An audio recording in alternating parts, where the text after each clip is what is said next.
जय श्री राम। बहुत स्वागत आपका आपके अपने बेहद खास कार्यक्रम में। मैं हूं आपका अपना डॉक्टर राज मिश्रा। विजयादशमी, दशहरा, इस बार बड़ा विचित्र संयोग है। 2 तारीख को विजयादशमी है और ये दिन वो दिन है जिस दिन अच्छाई बुराई पर हावी होती है। हम बुराई का स्वरूप रावण को मानते हुए और उसका दहन करते हैं। ये मैं सत्य कह रहा हूं। खैर, अगर आज की परिस्थितियों में देखा जाए तो समाज में बहुत रावण हैं जिनको दहन की आवश्यकता है।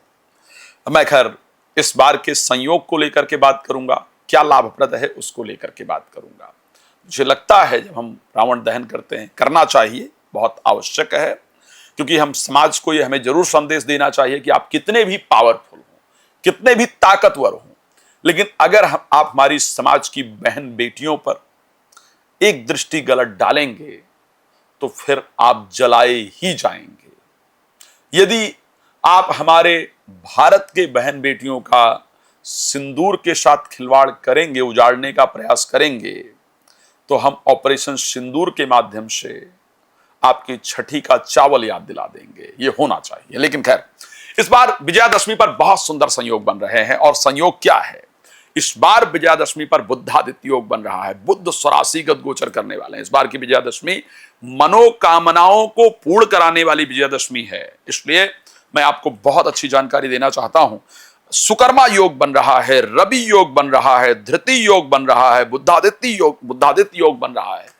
इतने सारे योग विजयादशमी पर बन रहे हैं। तो ये विजयादशमी जीवन को बहुत प्रसन्नता देने वाली और जीवन को बहुत लाभ प्रदान करने वाली होगी। हमारी कामनाओं को पूर्ण कराने वाली होगी। देखिए, भगवान राम ने रावण पर विजय को प्राप्त किया, रावण को परास्त किया। रावण परम विद्वान था, रावण परम ज्ञानी था।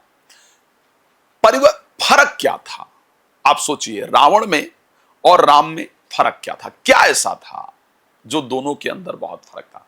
विद्वता में भगवान राम से कम रावण नहीं था, इसको ध्यान रखिएगा। एक बड़ी सुंदर चर्चा आती है कि जब रावण पर विजय प्राप्त किया और भगवान राम एक शिला पर बैठे हुए थे, मंदोदरी पीछे से आती है। भगवान राम ने जैसे ही पीछे से मंदोदरी आ रही हैं और भगवान राम ने जब पायल की आवाज सुनी तो उन्होंने कहा, आओ मां, आप कौन हो? तो मंदोदरी ने कहा कि मुझे लगा था कि मुझे उस व्यक्ति को देखना है जिसमें मेरा पति, जो कि चलत दशानन डोलत अवनी, जिसके चलने से धरती हिलती थी, उसको मारा। आखिर क्या खास था उसके अंदर? तो आज मुझे पता चला, एक मेरा पति था जो पराई स्त्री पर अपनी नजर रखता था, उसको हरण करके लाया, और एक राम है जो बिना देखे किसी स्त्री को मां का दर्जा देते हैं।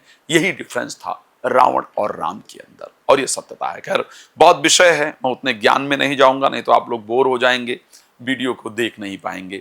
ज्ञान के लिए मेरी कथाएं होती हैं। यदि आप भी चाहते हैं अपने क्षेत्र में श्री राम कथा कराना, श्रीमद् भागवत कथा या श्री महापुराण कथा कराना मेरे द्वारा, तो आप उसके लिए मेरे साथ संपर्क कर सकते हैं, आयोजित करा सकते हैं। किस टाइम पर? विजयादशमी वो दिवस है जिस दिन अपनी नकारात्मक, जो हमारे अंदर जो नकारात्मकता है, काम क्रोध मद लोभ, भगवान राम ने सुंदरकांड के अंदर कहा है कि काम क्रोध मद लोभ सब नाथ नरक के पंथ, और सब परिहरि रघुवीर ही भजो भजई जय संत। इस संसार में कामना का ज्यादा बढ़ जाना, क्रोध का ज्यादा बढ़ जाना, मोह का ज्यादा बढ़ जाना, जो इस संसार में प्राप्त होना है, मुझे उसके लिए कर्म पूरा करना चाहिए और वो मुझे प्राप्त होगा ही होगा। मैं अगर कर्म करूंगा, मैं दोबारा इस विषय को कह रहा हूं, मैं कर्म के अगेंस्ट नहीं हूं, कर्म जरूर करना चाहिए। और अगर आप अपने कर्म को अच्छी तरीके से करेंगे, अपनी मेहनत को अच्छी तरीके से करेंगे, कोई एक बार में सफल नहीं होता। जैसा कि बच्चा भी 4 बार, मतलब साल भर उठता गिरता है तब जाकर के चलना सीखता है ना। और हम लोग चाहते हैं कि पहली बार में ही कामयाबी हमारे चरण चूम ले, ये कहां पॉसिबल है। तो अगर आप कर्म करेंगे तो बहुत कुछ सीखेंगे और एक दिन सफलता जरूर प्राप्त होगी। विजयादशमी एक इस प्रकार का दिवस है जो हमारे इन नकारात्मक चीजों को निकाल करके हमारे लिए सही क्या है, हमारे लिए गलत क्या है, हमें करना क्या है और क्या नहीं करना है, इसकी जानकारी प्रदान करता है। सबसे पहली चीज विजयादशमी को आपको क्या करने की आवश्यकता है। एक तो विजयादशमी में आयुध पूजा, शमी पूजन इत्यादि होता है, शमी का पूजन होता है, आयुध पूजन होता है, और एक जिसको नीलकंठ पक्षी कहते हैं, कटनास जिसको कहा जा सकता है, उसका अगर दर्शन हो जाए तो बहुत सुंदर माना जाता है। आयुध पूजन इत्यादि का समय विजयादशमी को क्या है? आयुध पूजन का समय वृश्चिक लग्न के अंतर्गत इस बार रहेगा, जो कि 9:45 से लेकर के दोपहर को 12:04 के मध्य में रहेगा।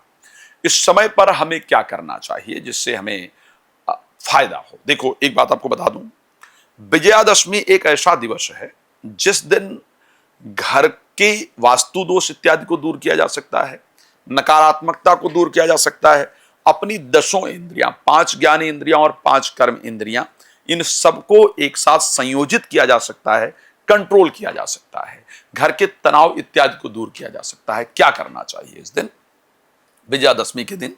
अगर संभव हो तो गाय का गोबर अगर मिल जाए, बट जनरली आज वो पॉसिबिलिटी नहीं है कि हम गाय के गोबर का प्रयोग कर सकें, बट ऐसा शास्त्रोक्त नियम है कि कहीं मिल जाए तो बड़ा फायदा है। तो घर का जो ब्रह्म स्थान है, घर का जो मध्य का हिस्सा है, कैसे डिसाइड करें कि हम चाहे एक कमरे के घर में रह रहे हैं, चाहे हम 10 कमरे के घर में रह रहे हैं, हमारे घर का मध्य का हिस्सा कौन सा पड़ेगा? उसके लिए आप घर को नाप लीजिए, ठीक है, पूरे घर को आप नाप लीजिए। नाप करके जो बीच का हिस्सा है उसको ब्रह्म स्थान कहते हैं, ब्रह्म स्थान निकाल लीजिए। उस ब्रह्म स्थान पर अगर गाय का गोबर पॉसिबल है तो गाय के गोबर से उसको लीप देना चाहिए, पहले गंगा जल छिड़क देना चाहिए, फिर गाय का गोबर से लीप देना चाहिए। अगर गाय का गोबर पॉसिबल नहीं है तो ऐसे परिस्थिति के अंतर्गत गंगा जल का छिड़काव श्रद्धा से कर देना चाहिए, साफ कर देना चाहिए, साफ कपड़े से, पोछा वगैरह से नहीं, साफ कपड़े से उस स्थान को साफ करना चाहिए। और फिर एक नियम है कि गाय के गोबर के 10 वो बनाने चाहिए, सिर जैसे 10 स्थान बनाने चाहिए, और 10 पुष्प लेकर के आना चाहिए। 10 जो है वो फूल लेकर के आना चाहिए। 10 फूलों को अलग अलग गाय के गोबर पर 10 जगह उठा करके आपको रख देना चाहिए, गोबर का वो बना करके, और उस पर रखना चाहिए। नहीं पॉसिबल है तो आटा ले लीजिए और आटे की 10 लोई बना लीजिए, उसके ऊपर 10 प्रकार के पुष्प, ये ध्यान रखिए बहुत महत्वपूर्ण है। अगर आप तोड़ कर ला सकें तो बहुत फायदेमंद होगा, नहीं भी तोड़ कर ला सकते हैं तो खरीद कर ले आइए। 10 पुष्पों को ला करके और वहां पर रख दीजिए, और उसके साथ वहां पर अपने आयुध इत्यादि का जो पूजन है वो ब्रह्म स्थान पर रख करके आपको उसकी पूजा करना चाहिए। कलम इत्यादि वहां जरूर रखना चाहिए, उसका पूजन करना चाहिए।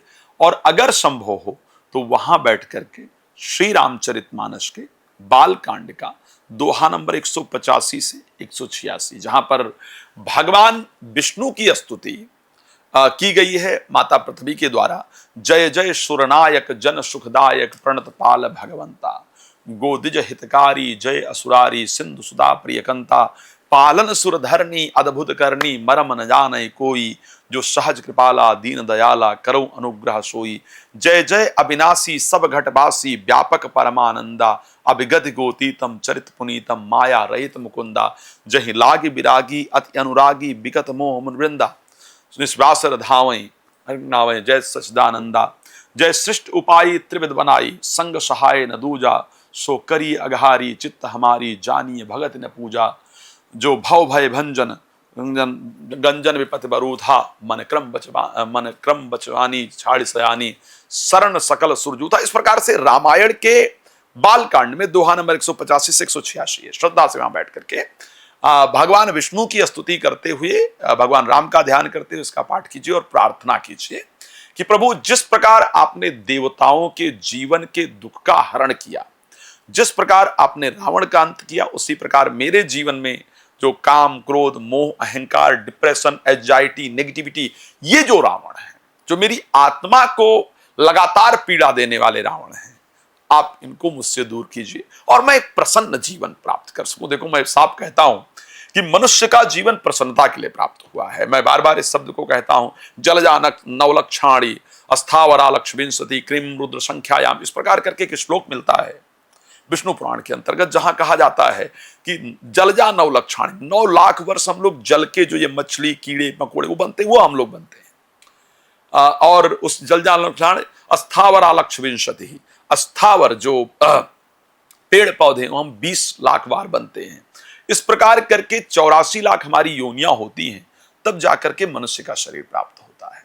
ये शरीर प्राप्त करके भी अगर स्ट्रेस में, जलन में, डिप्रेशन में, एंजाइटी में, नेगेटिविटी में, डर में, इसमें अगर व्यतीत कर दिया तो मुझे लगता है कि कांच किरच बदले तेले, मुझे लगता है कि हमने अपने जीवन को पूरा बेकार कर दिया। इसलिए प्रसन्न रहने की आवश्यकता है, और वो प्रसन्नता तभी संभव है जब परमात्मा का साथ हमारे अंदर हो। तो इस प्रकार से प्रार्थना कीजिएगा। मैं खैर आप लोगों के लिए पूजन रेगुलर करता ही रहता हूं। आप लोग कोई भी पूजन इत्यादि अगर मेरे द्वारा चाहें तो आप लोग मुझे संपर्क कर सकते हैं। इस प्रकार पूजन करके फिर वो 1 घंटे बाद वो जो सारी सामग्री की है उसको लेकर के और किसी गमले में जाकर के डालना होता है, ध्यान रखना। तो ये कर लेना। अच्छा, बहुत सारे लोग क्या करते हैं, दशहरा देखने जाते हैं तो वहां जो रावण की वो लकड़ी जलती है दशहरे की, उसको घर ले आते हैं। कभी नहीं करना चाहिए किसी भी प्रकार से, क्योंकि वो जले हुए उसकी निशानी को हम घर पे लेकर के नहीं आते, वो नहीं लेकर के आइएगा। और रावण का दहन ये दिखाता है कि ये पता नहीं क्या समय आया, किसने हमारे हाथों में ये मोमबत्तियां पकड़ा दी कि कुछ भी हमारे समाज के महिलाओं के अगेंस्ट हो तो हम मोमबत्ती लेकर के घूमने लगते हैं। नहीं, हमारे यहां नियम था कि महिला के असम्मान पर उसका वंश खत्म कर दिया करते थे। तो ये हमारी आज भी हमको अपने महिलाओं को इतना सशक्त बनाना चाहिए, और जो भी समाज के अंदर अपराध हो रहे हैं उसके अगेंस्ट खड़े होना चाहिए। और ये संकल्प भी साथ में लेना चाहिए कि घर में अपनी माताओं बहनों के प्रति, अपनी पत्नी के प्रति, घर में किसी भी महिला का असम्मान, अपमान हमारे द्वारा नहीं होने पाए।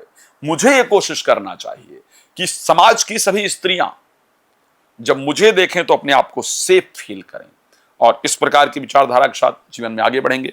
भगवान आप सबको प्रसन्न रखें, मेरी शुभकामना। धन्यवाद आप सबका जुड़ने के लिए। रात को 9 बजे, दोपहर को 12 बजे लाइव आता ही हूं, आप मेरे साथ जुड़ सकते हैं। धन्यवाद। जय श्री राम।